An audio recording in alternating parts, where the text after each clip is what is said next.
Black and white நேயர்களுக்கு வணக்கம். அரசியல் சூத்திரம் நிகழ்ச்சியில் மூத்த பத்திரிகையாளர் தராசு ஷியாம் சார் நம்முடன் இணைகிறார். வணக்கம் சார். வணக்கம் திருமலை.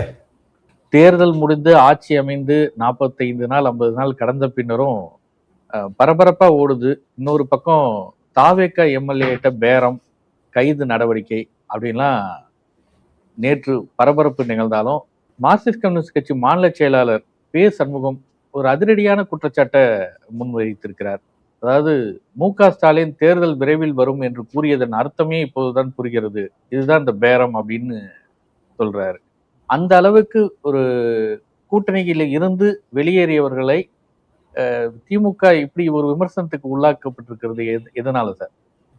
அரசியல் ரொம்ப பரபரப்பா தெரியுதுங்க. உண்மையிலேயே செய்திகளுக்கே பஞ்சம் இல்லாம ஓடுது. தேர்தல் முடிவுகளுக்கு பிறகு கொஞ்சம் ஓய்வா இருக்குன்னு எதிர்பார்த்ததுதான். நாளொரு மணியும் பொழுதொரு ஒண்ணுமா ஏதாவது ஒரு குற்றச்சாட்டு, ஏதாவது ஒரு பதில், கூட்டணிகளுக்குள்ள குழப்பம், ஏதோ ஒன்று. சண்முகம் மூத்த தலைவர். அவர் ஸ்டாலின் அவர்கள் ஆட்சி கலைஞ்சிரும்னு சொல்றதோ இல்லைன்னா தேர்தல் வந்துரும்னு சொல்றதோ என்னை கேட்டா அப்படி சொல்லியிருக்க வேண்டாம். அந்த நிகழ்ச்சி அவங்க தொண்டர்கள் கூடியிருக்கிற நிகழ்ச்சி. அவர்களை உற்சாகப்படுத்துறது கூட சொல்லலாம். ஜெயலலிதா 91 ஆட்சி வந்த பிறகு கலைஞர் அவர்கள் இப்ப திமுகவுக்கு எம்எல்ஏ கிடையாது. ஆனாலும் கல்யாண வீடுகளில் பார்க்கும்போது விரைவில் தேர்தல் வரும் அப்படித்தான் அவர் பேசுவாரு. பலரும் அப்படி பேசுறதுதான். அது ஒரு பெரிய ரீடபிள் மேட்டர்னு நான் உண்மையிலே பார்க்கல.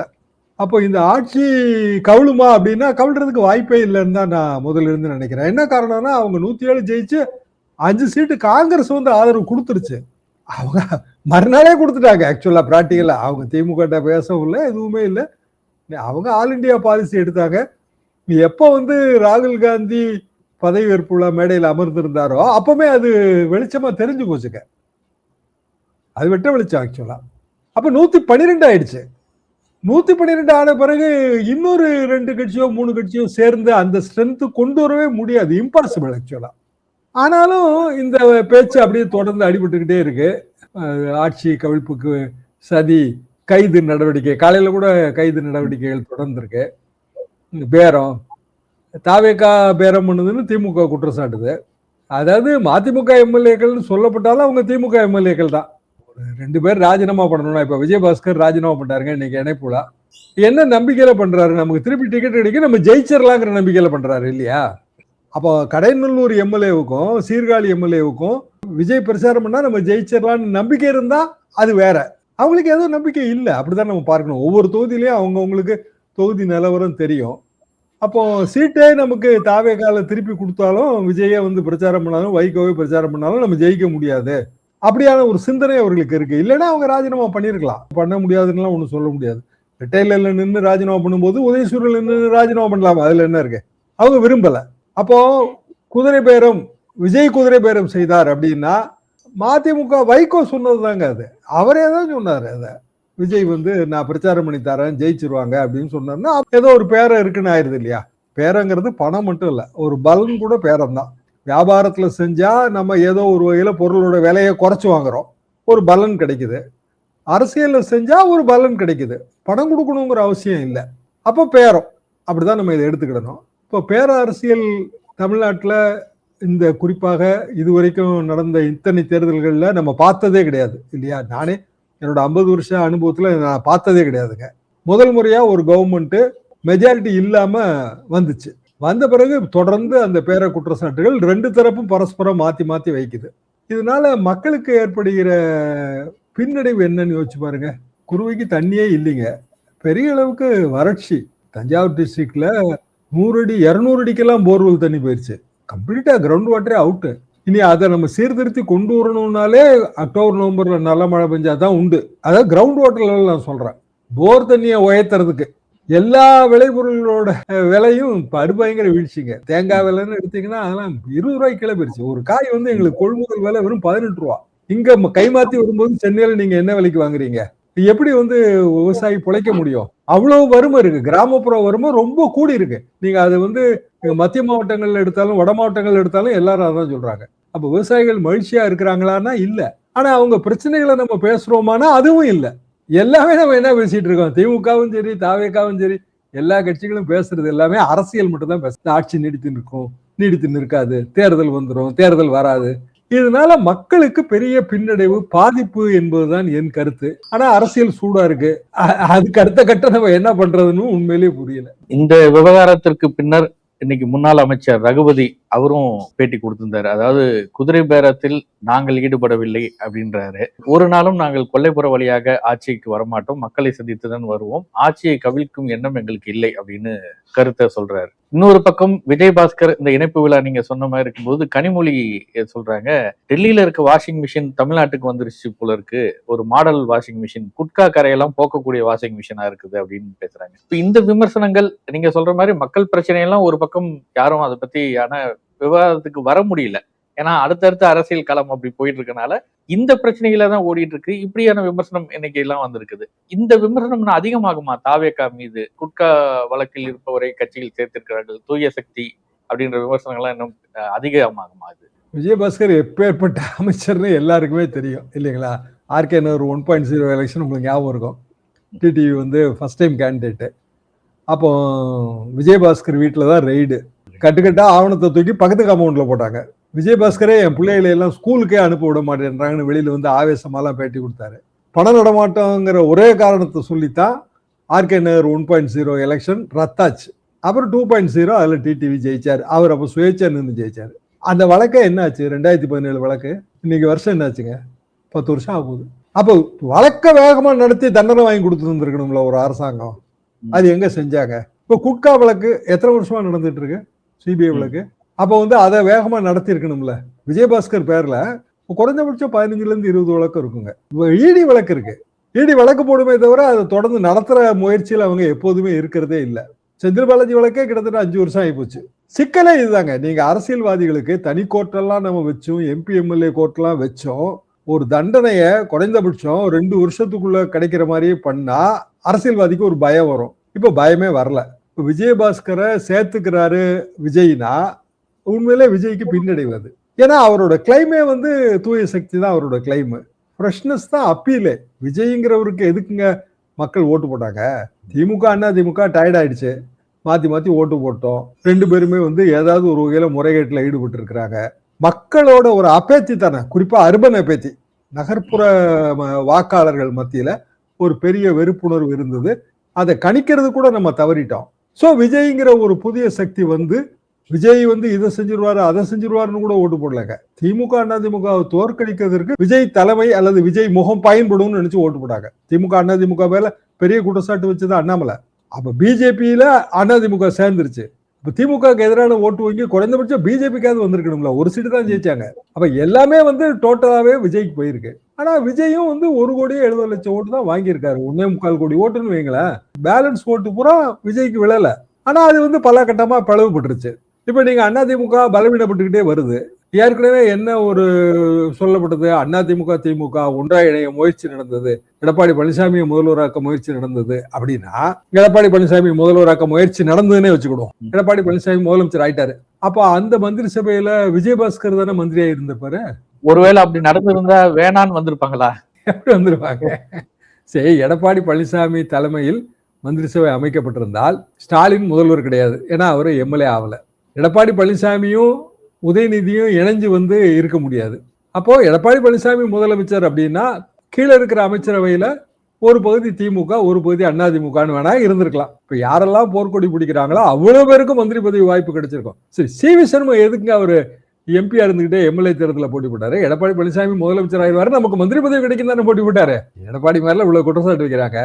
எம்பியா தானங்க இருக்கீங்க, உங்களுக்கு எதுக்கு எம்எல்ஏ டிக்கெட் கொடுக்கணும் அப்படின்னு ரெஃப்யூஸ் பண்ணிருக்கலாம்ல. அவரு ஜெயலலிதாவா இருந்தா கொடுத்துருப்பாங்களா? நீ எம்பி எம்எல்ஏவாவும் இருங்க அப்படின்னு கொடுத்துருப்பாங்களா? பாய்ஸ் கார்டன் விரட்டி விட்டுருப்பாங்க இல்லையா? அப்ப சிவிஎஸ் இவர் இவ்வளவு குற்றச்சாட்டு வைக்கிறாரு எடப்பாடி பழனிசாமி பேர்ல. ஆனா எடப்பாடி பழனிசாமி எல்லாரையும் அனுசரிச்சு தான் போயிருக்காரு. இவர் எம்எல்ஏ ஆனது மந்திரி ஆகணும்னு. அப்ப எடப்பாடி முதலமைச்சராக இருந்தாருன்னா இவரும் மந்திரி ஆயிப்பாரு. அப்ப இது என்ன வாதம்? சரிங்க, இப்ப அதிமுக ரொம்ப பலவீனமாயிருச்சு. திமுக அதிமுக கூட்டணி வருதுன்னு வச்சுக்கிடுவோம், அடுத்த தேர்தலுக்கோ இல்ல வந்து இடைத்தேர்தலுக்கோ. அப்போ தாவேகா பலவீனப்படுமே. வரக்கூடாதுன்னு என்ன இருக்கு? மதிமுக திமுக இருந்து பிரிஞ்சதுங்க. முதல் முயற்சி சமீப காலத்துல திமுக வேணாங்கிற முயற்சி எடுத்தது வைகோ. அதிமுகவும் வேணாம் தான் ஒரு முயற்சி எடுத்தாரு. அப்ப ஜெயலலிதா ஆட்சி. ஜெயலலிதா சசிகலாமா 2 பேர்லயும் ஏகப்பட்ட பிரச்சனைகள். ஒரு ஃபுல்லா நடைபயணம் போனாரு. நாங்க தான் திமுகன்னு சொன்னாரு. உதயசூரியன் சின்னத்தை கைப்பற்றுவோம்னு தான் சொன்னாரு. இங்க அண்ணா நகர்ல ஒரு வீட்டுல குடியிருந்தாருங்க. அந்த வீட்டு காம்பவுண்ட் சோறு மேல ஏறி நின்று தினம் பேசுவாருங்க. பெரிய கூட்டம் போகும். வைகோ அட்டைப்படம் போட்டாலே 1,00,000 காப்பி விற்கும். அப்படி இருந்த ஒரு காலகட்டங்க அது. ஷனாய் நகர்ல ஒரு கூட்டம் போட்டாருங்க. ஜேஜேன்னு கூட்டம். அப்படியே சொன்னாலே போதும். இன்னைக்கு விஜய்க்கு வர்ற கூட்டம்லாம் நத்திங்க. ஸ்ரீனிவாஸ் சாருக்கு வர்ற கூட்டத்தையும் ஒரு அரசியல் தலைவர் வர்ற கூட்டத்தையும் நீங்க ஒப்பிட்டு பாத்தீங்கன்னா வைகோவுக்கு அந்த காலத்துல வந்த கூட்டம் மிக அதிகம். அப்போ அவர் எடுத்த முயற்சி என்ன? திமுக வேண்டாம், அதிமுக வேண்டாம் தானே. அப்ப ஏன் வெற்றி கை கூடல? பிற்காலத்துல ஏற்பட்ட பல சம்பவங்கள்ங்க. முக்கிய சம்பவம் என்னங்க? திமுகவும் காங்கிரஸும் கூட்டணி வச்சது. காங்கிரஸ்னா அதுக்கு மாற்று பெயர், அவ்வளவுதான். தமாகாங்கிற வேற ஒரு பெயர் இருந்தது. தமாக அன்னைக்கு இருந்ததெல்லாம் யாரு? மூப்பனார் ஐயா, பாசி, எல்லா மூத்த தலைவர்களும் தமாக இருந்தாங்க. இன்றைக்கு இருக்கிற காங்கிரஸ்ல இருக்க எல்லா மூத்த தலைவர்களும் தமாக தான் காங்கிரஸ். தாய் காங்கிரஸுக்கு குமரி இடத்துல தலைவராக போட்டாங்க. ஆனா தாய் காங்கிரஸுக்கு எந்த ஓட்டுமே கிடைக்கல. திமுக காங்கிரஸோட கூட்டணி வச்சது. அப்படி வச்சிருக்கலாமா? ராஜீவ்காந்தி கொலை செய்திக்கு காரணம் திமுகன்னு சொன்னது யாரு? ராஜீவ்காந்தி கொலையானது காரணம் திமுக தான் சொல்லித்தரங்க அந்த பிரச்சனையே வந்துச்சு. அப்ப கமிஷன் வேற, என்கொயரி கமிஷன் வேற ஓட்டிட்டு இருக்கு.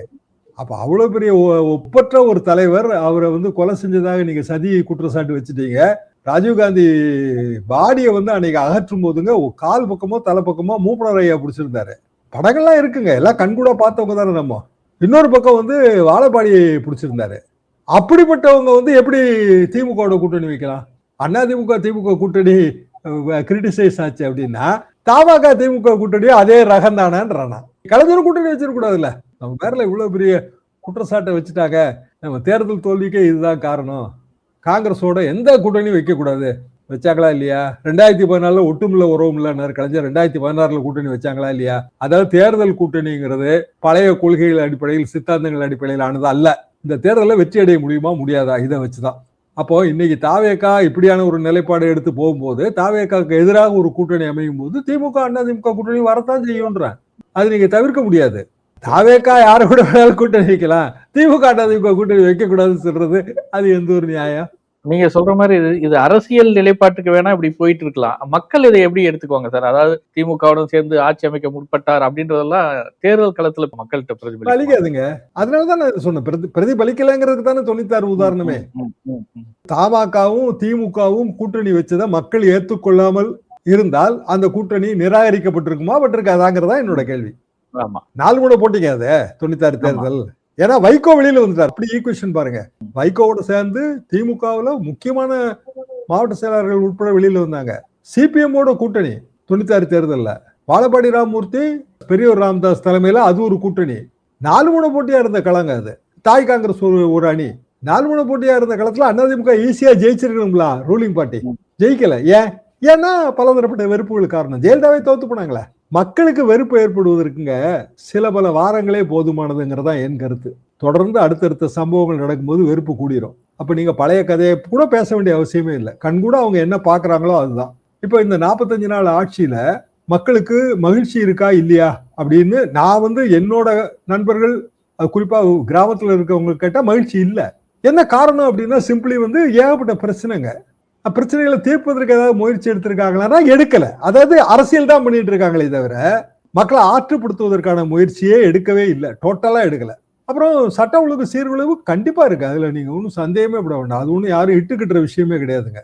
கண்டிப்பா இருக்கு. ஒவ்வொரு ஊர்லயும் இருக்குங்க அந்த பிரச்சனை இருக்கு. அப்புறம் தாவேகா நண்பர்கள் அவங்களோட பலதரப்பட்ட ஓவர் ஆக்டிவிட்டி, ஓவர் எந்தூசியாசம் எக்கச்சக்கமா நீங்க பார்க்கலாம். அது அரசு பள்ளிகள்ல பார்க்கலாம், ரீல்ஸ்ல நிறைய இடத்துல அந்த பிரச்சனை இருக்குங்க. ஊர்கள்ல பெரிய கேதங்கள் வரும்போது கட்சி கொடியே கொண்டு போக கூடாதுங்கிறதாங்க ஊர்ல ஒரு பொதுவான, அது எழுதப்படாத கட்டுப்பாடுங்க. ஆனா அவங்க கொண்டு போறாங்க.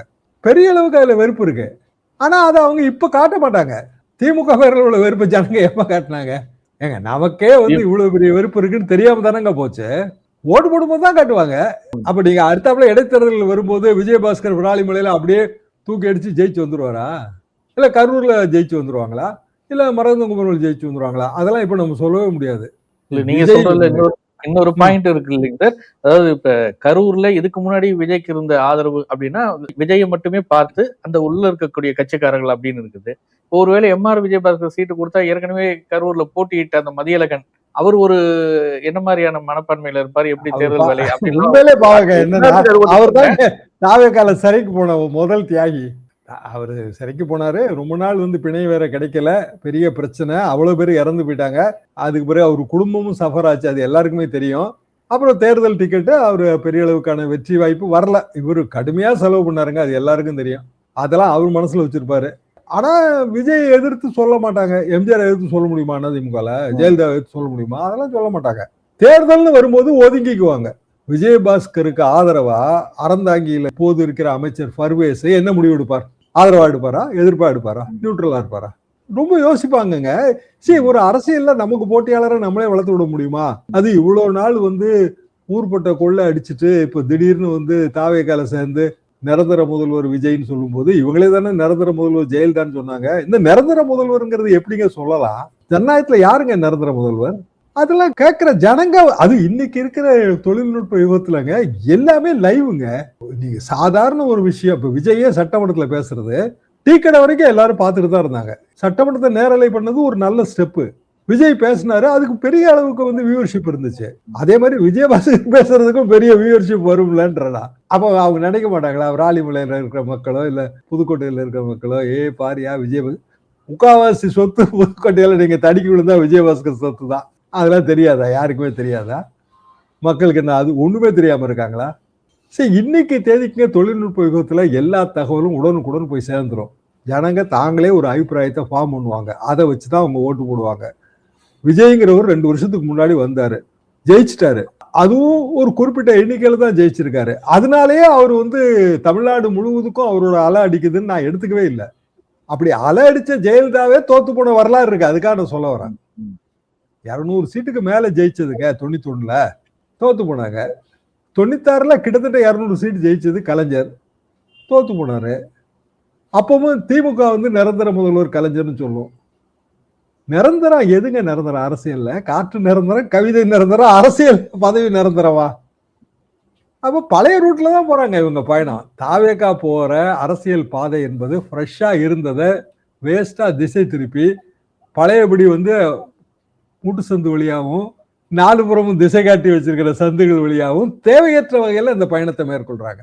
அவங்க அவங்களோட ஓன் ரூட்ல போயிருந்தாங்கன்னா உண்மையில இது பெட்டரா இருந்திருக்கும். ஜனங்களுக்கு கூட வந்து நன்மை கிடைச்சிருக்கும். இந்த அரசியல் பரபரப்பு அதிமுகவினரும் ஆளுநரை சந்திச்சாங்க, தாவேகாவினரும் ஆளுநரை சந்திச்சாங்க. இதெல்லாம் ஒரு பக்கம் இருக்கும்போது உள்துறை அமைச்சரை அமித்ஷாவை ஆளுநர் அர்லேக்கர் சந்திக்கிறார். இதோடைய பின்னணி என்ன சார்? வேற என்ன ஏதாவது மாற்றங்கள் நிகழ்றதுக்கான வாய்ப்புகள் இருக்கா? ஆளுநர் மாற்றம் உறுதின்றாங்க. ஒரு ஐபி அதிகாரி, உயர் அதிகாரி, அவர் தான் தமிழ்நாடு ஆளுநராக வர போறாரு, ரிட்டையர்டு உயர் அதிகாரி. அது உறுதின்னு தான் சொல்றாங்க. இவர் முதல்ல இவர் கேரளால இருந்து மாத்திட்டு தமிழ்நாட்டுக்கே போட்டுறலாம்னு நினைச்சாங்க போல இருக்கு. பட் தமிழ்நாட்டுல வந்து இந்த மாதிரியான பிரச்சனைகள் வரும்போது ஒரு ஓய்வு பெற்ற ஐபி அதிகாரி இருக்கிறது நல்லதுங்கிற மாதிரி மத்திய உள்துறை நினைப்பதாக கூறுகிறார்கள். அதை ஒட்டிய பயணம் தான், அது நல்லாவே தெரியுது. ஆளுநர்கிட்ட கொண்டு போய் மனு கொடுக்கறதுனால மட்டுமே ஆளுநராலையும் பெருசா ஒன்றும் செஞ்சிட முடியாதுங்க. அவர் திருப்பி மத்திய உள்துறைக்கு தானே அனுப்பணும். பிஜேபி ஒன்ன விரும்பாது, அது என்னால உட்கார்ந்த இடத்துல இருந்து சொல்ல முடியும். என்னன்னா காங்கிரஸை வளர்த்து விடுறத விரும்பாது. ராகுல் காந்தி தான் பிரதமருங்கிற அப்படியான ஒரு சித்திரத்தை வரைகிறத பிஜேபி விரும்பாது. ஆனால் அப்படியான சித்திரம் வரையப்படுகிறது. தாவேகா தலைமையில் கூட்டணி, அந்த கூட்டணியில காங்கிரஸ் இடம்பெறுகிறது, விடுதலை சிறுத்தைகள் இடம்பெறுகிறார்கள், முஸ்லீம் லீக் இடம்பெறுகிறது. அப்படின்னா அது திமுக தலைமையில் கூட்டணி, இந்த கட்சிகள்லாம் இருந்தது. அப்படித்தானே வரும். அது இவங்களாலையும் வந்து ராகுல் காந்தி விட்டுட்டு மோடி பிரதமர்னு இவங்களாலையும் சொல்ல முடியாதுல்ல. திமுக கூட்டணி கட்சிகள்ல இருந்த எந்த கட்சியுமே, காங்கிரஸ் உட்பட, அவங்க வந்து கண்டிப்பாக பிரதமர் வேட்பாளர்னு வரும்போது யார சொல்லுவாங்க? ராகுல் காந்தி தான் சொல்லணும். அப்போ மாணிக்க தாகூர் நேற்று பேசும்போது சொல்றாரு, தாவேகாக்கு எம்பிக்கள் இல்லை, அதனால இந்தியா கூட்டணியில சேர்க்கிறதா இல்லையான்னு. எம்பிக்கள் இல்லாத கட்சியெல்லாம் இருக்க இந்தியா கூட்டணியில. தேசிய அரசியலை நோக்கி போகுதுங்க. போகும்போது அது ஆன்டி பிஜேபியா தான் பிஜேபி நினைக்கும். அதிமுக திமுக கூட்டணி வைக்க கூடாதுன்னா இங்க யாரும் சொல்லி பிரயோஜனமே கிடையாதுங்க. இந்த வரிசையா இப்போ வந்து சிஎம் பிஎம் இவங்களுக்கு 30 நாளைக்கு மேல ஜெயில இருந்தா இவங்க பதவி பறிப்புங்கிற அது மசோதா வருது. அப்புறம் டீலிமிட்டேஷன், விமன்ஸ் ரிசர்வேஷன் எல்லாம் வருதுங்க. எல்லாத்துக்கும் 2/3 மெஜாரிட்டி வேணும். அரசியல் சாசன திருத்தம், எம்பி எண்ணிக்கை கூட போகுது, எம்பி எண்ணிக்கை கூடனா எம்எல்ஏ எண்ணிக்கை கூட போகுது. டோட்டலா நாடே வந்து ஒரு பெரிய மாறுதலை நோக்கி போகுது. இது வந்து எல்லாருக்குமே தெரியும். இந்த சூழ்நிலையில ஒரு அரசை கவிழ்ப்பதற்கு எந்த கட்சி முயற்சி பண்ணணும்னு நான் கேட்கிறேன். சரி, இங்க வந்துங்க டோட்டலா எம்பி எண்ணிக்கை கூட போகுது, கையோட எம்எல்ஏ எண்ணிக்கை கூட போகுது. எப்போன்னு தெரியாது. ஆனா ப்ராபபிலி 2029க்கு முன்னாடியே அது வந்துரும் தான் தெரியுதுங்க. அப்ப எல்லா கட்சியும் அவங்கவங்க எம்எல்ஏ தொகுதி வரையறை, எல்லைகள், யார் யார் வேட்பாளர், இதுலயே வந்து பெரிய அளவுக்கான குழப்பம் வந்துடும். ஏங்க 40 பாராளுமன்ற தொகுதி 60 பாராளுமன்ற தொகுதி ஆக போகுது. 40க்கு 234 சீட்டு எம்எல்ஏ சீட்டு. அப்படின்னா 60க்கு எவ்வளவு பெரிய கால்குலேஷன் மாற்ற வேண்டியது வரும். அப்போ வந்து தாவேகா அரசை கவிழ்த்து 1 மாசத்துக்குள்ள 2 மாசத்துக்குள்ள கவிழ்த்து அப்புறம் வந்து முதலமைச்சரா எடப்பாடி பழனிசாமியை கொண்டு வந்து இல்ல உதயநிதி ஸ்டாலினை கொண்டு வந்து அப்படியெல்லாம் செய்வதற்கான ஸ்கோப் எங்க இருக்குங்க. அப்போ தாவேகா இதை ஒரு பரபரப்பா கிரியேட் பண்ணணும்னு நினைக்கிறாங்க. அவங்களுக்கு ஒரு அனுதாபம் வரும்னு நினைக்கிறாங்க. ஆனா கிராமப்புறங்கள்ல வந்து தாவேகா போன தேர்தலே 2026 தேர்தலையே பெரிய அளவுக்கு பெர்ஃபார்ம் பண்ணல. நீங்க எடுத்து பாருங்க, கிராமப்புற தொகுதிகளில் தாவேகாவோட வெற்றி விகிதாச்சாரம் எவ்வளவு, பிற கட்சிகளோட வெற்றி விகிதாச்சாரம் எவ்வளவுன்னு பாருங்க. நகர்ப்புற பகுதிகளில் தாவேகாவோட வெற்றி விகிதாச்சாரம் எவ்வளவுன்னு பாருங்க. 2 கடையில டிஃபரன்ஸ் இருக்கு, ரொம்ப டிஃபரன்ஸ் இருக்கு. அப்போ கிராமப்புற வெறுப்பு தான் எப்போதுமே ஒரு ஆட்சியை வந்து தவறான பாதைக்கு இட்டு செல்லும். தாவேகாவுக்கு யார் இந்த அரசியல் ஆலோசனை தராங்கன்னு எனக்கு ரொம்ப சந்தேகமா இருக்கு. சரி, அவங்க நீட்டா வந்துட்டாங்க, எந்த கூட்டணியும் இல்லாம நீட்டா வந்துட்டாங்க. என்ன அவங்களுக்கு வந்து நம்பர் ஆஃப் சீட்டு பத்தல. விஜயே திருச்சி மாநாட்டில் சொன்னாரு, கூட கொஞ்சம் மக்கள் எங்களை ஜெயிக்க வச்சிருக்கலாம்னாரு. கரெக்ட் தான். இப்போ 107 கையில இருக்கு. திருச்சி கிழக்குல மட்டும் இடைத்தேர்தல் வந்திருந்தா கண்ண மூடிட்டு தாவேகா தான் ஜெயிச்சிருக்கோம். 108ன்னு நீங்க எடுத்துக்கிடலாம். அப்போ 108ஓட காங்கிரஸோட 5 கிளீனா இங்கதான் இருக்கு, அவங்க வேற எங்கேயும் போகவே முடியாது. 113 ஆயிருச்சு. 113 மோசமானது இல்லைங்களா? 113க்கு கீழே இருந்தாருங்க எடப்பாடி பழனிசாமி. 2017 எவ்வளவு இருந்தாரு அவரு? 18 எம்எல்ஏ வந்து நம்ம தகுதி நீக்கம் பண்ணியாச்சு. ஓபிஎஸ் சேர்ந்த பிறகும் மெஜாரிட்டி கிடையாது. அப்ப திமுக வந்து குதிரை பேரம் இல்ல வந்து எம்எல்ஏக்களை விலைக்கு வாங்கி ஆட்சி அமைச்சிருக்கலாம்ல, ஏன் அவங்க செய்யல? பொதுவா தமிழ்நாட்டில் அப்படி யாரும் செய்யறது இல்லைங்க. ஏன்னா அது வந்து இங்க தீராத அரசியல் பழியை ஏற்படுத்திடும். கூவத்தூர்ல பேரம் நடந்ததா நடக்கலையா? ஆனா அது அதிமுக எம்எல்ஏ குழு நடந்தது. நம்ம நண்பர் ஒருத்தரே ஜோக்கா சொல்லுவாரு, அடுத்த பிறவின்னு ஒண்ணு இருந்தா அதிமுக எம்எல்ஏவாவே பிறக்கணும், அதுவும் இப்படியான ஒரு சூழ்நிலையில பிறக்கணும் பாரு. ஏன்னா அவ்வளவு பணம் நடமாட்டம் இருந்தது, நம்ம எல்லாருக்குமே தெரிஞ்ச விஷயங்க, பகிரங்கமான உண்மை அது. இப்ப இவங்க சொல்றது என்னன்னா, மாற்று கட்சியில இருந்து எம்எல்ஏக்களை கொண்டு வருவதற்கு பேரம் திமுக பண்ணுது, ஒரு அது ஒண்ணு. ஆனா கண்ணுக்கு தெரிஞ்சு தாவேகா 25 எம்எல்ஏ அதிமுக எம்எல்ஏக்கு பண்ணிச்சுல, பண்ணிச்சா பண்ணலையா? விஜயே தானே போனாரு. அவங்களுக்கு ஏதோ ப்ராமிஸ் பண்ணாங்க. இதே விஜயபாஸ்கர் உட்கார்ந்து இருந்தாரு அங்க 25ல ஒன்னா உட்கார்ந்து இருந்தாரு. அப்புறம் வந்து மன்னிப்பு கடிதம் எழுதி கொடுத்தாரு. அப்புறம் தகுதி நீக்க நடவடிக்கை வேண்டான்னு எடப்பாடி பழனிசாமி எடுத்து கொடுத்து அந்த பிரச்சனை முடிஞ்ச உடனே தானே இப்போ போய் சேர்றாரு. அவருக்கு ஒரு அஜெண்டா இருந்திருக்குல்ல. சரிங்க, அந்த 25 எம்எல்ஏ சபாநாயகர் அதிமுக 2 அப்படின்னு ரெகனைஸ் பண்ணியிருந்தா யார் என்ன செஞ்சிருக்க முடியும்? ஏன் அவங்க பண்ணல? அப்படி கோவை செல்வராஜ் தலைமையிலான காங்கிரஸ் 2ங்கிற மாதிரி தானங்க அன்றைய சபாநாயகர் வைத்திருந்தாரு. தேமுதிகவை எப்படிங்க வச்சிருந்தாங்க? ஜெயலலிதாமா உடைச்சாங்க. எதிர்கட்சி தலைவர் பதவியே வந்து விஜயகாந்த் இருந்து பறிக்கப்பட்டது. இதெல்லாம் தமிழ்நாட்டு வரலாற்றில் நிகழ்ந்தது தானே. அப்ப 25 பேர் போர்க்கொடி உயர்த்திட்டாங்க. 2/3 அவங்களுக்கு இல்ல. அது கோர்ட்ல பார்க்க வேண்டிய மேட்டர் தானே. சட்டமன்றத்துக்குள்ள அவங்களை அதிமுக 2ன்னு சபாநாயகர் ரெகனைஸ் பண்ணியிருந்தா யாரும் ஒன்றும் செஞ்சிருக்க முடியாது. அப்போ அப்படி ரெகனைஸ் பண்ணாம ஏன் தாவேகா தவிர்த்தது? இந்த கேள்விதான் நான் விடது. என்ன ஏன்னா அப்படி ரெகனைஸ் பண்ணா இவங்க நம்ம கிட்ட வர மாட்டாங்க, அவங்க தனி அணியாவே இருந்துகிட்டே இருப்பாங்க. தாவேகாவுடன் சேருவதற்கு அல்லது ராஜினாமா செய்து விட்டு தேர்தலில் தாவேகா சிம்பிள்ல நிக்கிறதுக்கு அவங்களுக்கு 10 பேரோ 15 பேரோ தேவைன்னு நினைச்சிட்டாங்க.